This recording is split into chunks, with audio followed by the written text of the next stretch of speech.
عزیز محترم، حضرت عمر فاروق رضی اللہ تعالی عنہ یہ مسلمانوں کے دوسرے خلیفہ راشد ہیں۔ آپ کا نام نامی اسم گرامی عمر ہے اور فاروق یہ آپ کا لقب ہے۔ فاروق اس ذات کو کہا جاتا ہے جو حق اور باطل کے درمیان فرق کرنے والے ہوتے ہیں۔ حاضر محترم، حق اور باطل کے درمیان فرق کرنا یہ شان اللہ رب العزت نے آقا کے جملہ صحابہ کو عطا فرمائی، لیکن جو خاص شان اس باب میں، جو خاص حصہ اس باب میں اللہ رب العزت نے حضرت عمر کو عطا فرمایا ہے، ایسا حصہ، ایسی شان کسی اور کو عطا نہیں فرمائی ہے۔ اور آپ کو یہ ٹائٹل، یہ شان، یہ لقب بارگاہ مصطفیٰ صلی اللہ علیہ وسلم سے عطا ہوا۔ حضرت محترم، حق اور باطل کے درمیان فرق کرنے کی یہ جو شان ہے، اس شان سے نہ صرف دنیا والے آپ کو پکارتے ہیں، اس شان کی گواہی نہ صرف دنیا والے دیتے ہیں بلکہ اہل آسماں بھی، یعنی اللہ کے ملائکہ بھی حضرت عمر کو اسی شان سے یاد کرتے ہیں۔ آسمان میں بھی آپ کو فاروق کے لقب سے یاد کیا جاتا ہے، بلکہ روایت میں تو یہاں تک آتا ہے کہ بروز قیامت میں بھی حضرت عمر کو اسی شان سے پکارا جائے گا۔ مشہور معروف واقعہ ہے، ایک یہودی اور ایک منافق جو بظاہر مسلمان بنا ہوا تھا، آقا کی بارگاہ میں جاتے ہیں اور اپنا فیصلہ سناتے ہیں، فیصلہ کرانے کے لیے آقا کی بارگاہ میں جاتے ہیں۔ آقا علیہ الصلوۃ والسلام یہودی کے حق میں فیصلہ فرماتے تھے۔ باہر نکلتا ہے منافق جو مسلمان بنا ہوا تھا، وہ کہتا ہے کہ معاذ اللہ مجھے یہ فیصلہ منظور نہیں ہے، ہم عمر کی بارگاہ میں جائیں گے، عمر کے پاس جائیں گے، عمر سے فیصلہ کروائیں گے۔ وہ دونوں حضرت عمر کی بارگاہ میں آتے ہیں۔ یہودی فیصلہ، اپنا مدعا بیان کرنے سے پہلے کہتا ہے کہ میں اور یہ آقا کی بارگاہ میں گئے تھے، حضور نے میرے حق میں فیصلہ کیا ہے۔ یہ کہتا کہ میں حضور کے فیصلے کو نہیں مانتا صلی اللہ علیہ وسلم۔ حضرت عمر نے تصدیق چاہی، کیا بات واقعتاً ایسی ہے؟ اس منافق نے کہا ہاں ایسی ہی ہے۔ آپ نے فرمایا ٹھیک ہے، پھر میں تمہارا فیصلہ کرتا ہوں۔ اندر جاتے ہیں، تلوار نکالتے ہیں اور اس منافق کے سر کو تن سے جدا کر کے فرماتے ہیں جو آقا کے فیصلے کو نہیں مانتا، عمر اس کا فیصلہ یوں ہی کرتا ہے۔ ایسی شان عطا کر دی تھی اشداء اور الکفار کے باب میں، جو آقا کا نہیں ہوتا وہ عمر کا نہیں ہوتا۔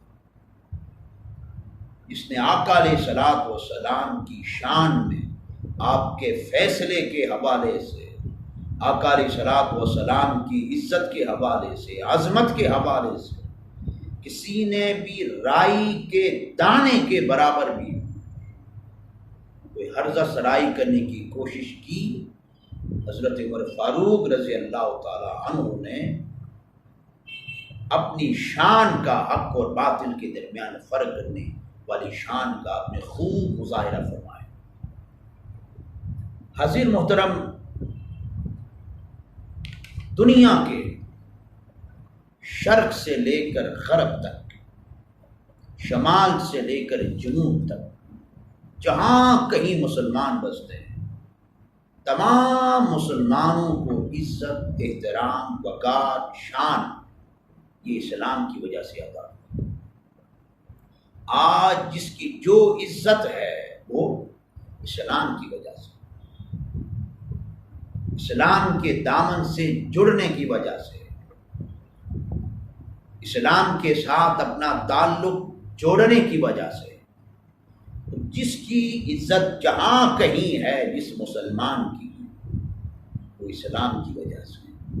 لیکن قربان جائیں فاروق اعظم کی ذات پر، آپ کو اللہ نے یہ شان عطا کر دی تھی، ساروں کو عزت اسلام نے عطا کر دی۔ اور عمر کی شان یہ ہے، آقا علیہ الصلوۃ والسلام اللہ کی بارگاہ میں عرض کرتے ہیں اللہم اعز الاسلام بعمر بن الخطاب، اے اللہ اسلام کو عمر کے ذریعے تقویت عطا فرما، اے اللہ اسلام کو عمر کے ذریعے عزت عطا فرما۔ ساروں کو عزت اسلام کی وجہ سے عطا ہوگی، اور اسلام کو عمر فاروق کے ذریعے عزت عطا ہوگی۔ یہ شان ہے، یہی وجہ ہے صحابہ فرماتے ہیں جب تک عمر فاروق اسلام لے کر نہیں آئے تھے ہم عبادت چھپ کر کیا کرتے تھے، خدا کے گھر کعبۃ اللہ کے صحن میں جا کر عبادت نہیں کر سکتے تھے، کفار کا ظلم تھا، کفار کا جبر تھا، کفار کا استحصال تھا، ان کی بدماشی تھی، مسلمان تھوڑے تھے۔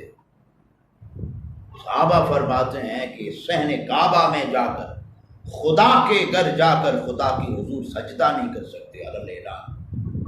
فرماتے جب عمر فاروق اسلام لے کر آئے تو پھر ہم علی اعلان خدا کے گھر جا کر اللہ کے حضور سجدہ کرنے لگ گئے۔ حضرت محترم آقا علیہ الصلوۃ والسلام نے ارشاد فرمایا کہ اگر میرے بعد کسی نے نبی ہونا ہوتا، دروازے نبوت بند نہ ہوتا، تو فرمایا کہ میرے بعد عمر نبی ہوتے۔ اب یہاں نقطہ یہ واضح کرنا ہے کہ حضرت محترم اللہ کے نبی کی شان یہ ہے، اس کی عظمت یہ ہے، اس کی فضیلت یہ ہے کہ وہ مستجاب الدعویٰ ہوتا ہے، وہ اللہ کی بارگاہ سے جو مانگتا ہے اللہ اسے عطا کرتا ہے۔ اللہ تعالیٰ اس کی رائے کو، اس کی چاہت کو عملی جامہ عطا کرتا ہے۔ نبی کوئی رائے دل میں لے آتا ہے، کوئی چاہت دل میں لے آتا ہے، اللہ تعالیٰ اس رائے کو، اس چاہت کو عملی جامہ عطا کرتا ہے۔ حضرت عمر نبی تو نہ تھے، لیکن اللہ رب العزت اپنے انبیاء کو یہ جو شان عطا کی ہے مستجابیت کی، یہ جو شان عطا کی ہے، رب کائنات نے عمر فاروق کو اس شان سے وافر حصہ عطا فرمایا تھا۔ نبی تو نہ تھے، لیکن اللہ نے نبوت کے فیض سے حصہ یہ عطا کیا تھا کہ دل میں چاہت لے آتے ہیں، آرزو لے آتے ہیں، خواہش لے آتے ہیں کہ کاش ایسا ہو جاتا۔ بس دل میں چاہت، خواہش، آرزو لے کر آتے ہیں، رب کائنات عمر کی چاہت کو، عمر کی آرزو کو، عمر کی تمنا کو عملی جامہ پہنانے کے لیے قرآن کی آیتیں اتارتا ہے۔ حضرت عمر فاروق نے ایک مرتبہ مقام ابراہیم کو دیکھ کر آقا کی بارگاہ میں عرض کی، کاش مقام ابراہیم ہمارے لیے جائے مصلی بن جاتا، یعنی جس پتھر پر ابراہیم کے قدم لگے ہیں علیہ السلام، کاش اس پتھر پر ہمیں سر رکھنے کی اجازت مل جاتی، خدا کے حضور سر رکھنے کی اجازت مل جاتی، جائے مصلی بنانے کی اجازت مل جاتی۔ اب یہ خواہش آقا کی بارگاہ میں پیش کی تھی، یہ آرزو حضور کی بارگاہ میں پیش کی تھی، رب کائنات نے قرآن کی آیت نازل فرمائی، فرمایا کہ واتخذوا من مقام ابراہیم مصلی، میرے مصطفیٰ اعلان کر دے جو کوئی یہاں آئے مقام ابراہیم کو مصلی بنا دے۔ حاضر محترم، اللہ رب العزت حضرات انبیاء علیہ السلام کی عزت کا خود تحفظ فرماتا ہے۔ اللہ کی غیرت گوارا نہیں کرتی ہے کہ کوئی نبی کی طرف انگلی اٹھا سکے، نبی کی عزت کی طرف انگلی اٹھا سکے، نبی کے احترام کی طرف، نبی کی صداقت کی طرف، نبی کی عدالت کی طرف انگلی اٹھا سکے۔ اللہ خود جواب دیتا، خود جواب دیتا۔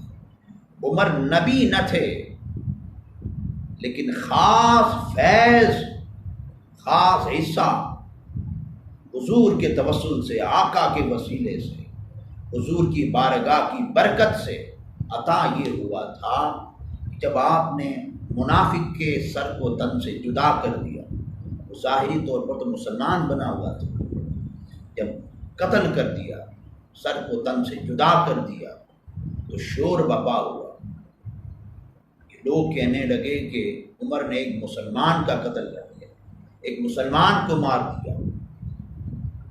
یہ شور بپا ہوا کہ اللہ کی غیرت کو گوارا نہ ہوا کہ عمر کی شان عدالت پر، عمر کی شان صداقت پر، عمر کی شان عدل و انصاف پر کوئی انگلی اٹھائے۔ جب یہ شور بپا ہوا تو اللہ نے قرآن کی آیت نازل فرما دی، فرمایا فلا وربک، میرے مصطفیٰ اعلان کر دے وہ شخص مسلمان ہو ہی نہیں سکتا میرے مصطفیٰ جو آپ کے فیصلے کو نہیں مانتا۔ گویا کہ اعلان کروایا گیا، فرمایا میرے مصطفیٰ اعلان کر دے جو تیرے فیصلے کو نہیں مانتا وہ مسلمان نہیں ہو سکتا ہے۔ لہٰذا عمر نے جس کے سر کو تن سے جدا کیا ہے وہ مسلمان نہ تھا بلکہ وہ منافق تھا۔ عمر نے صحیح کیا ہے۔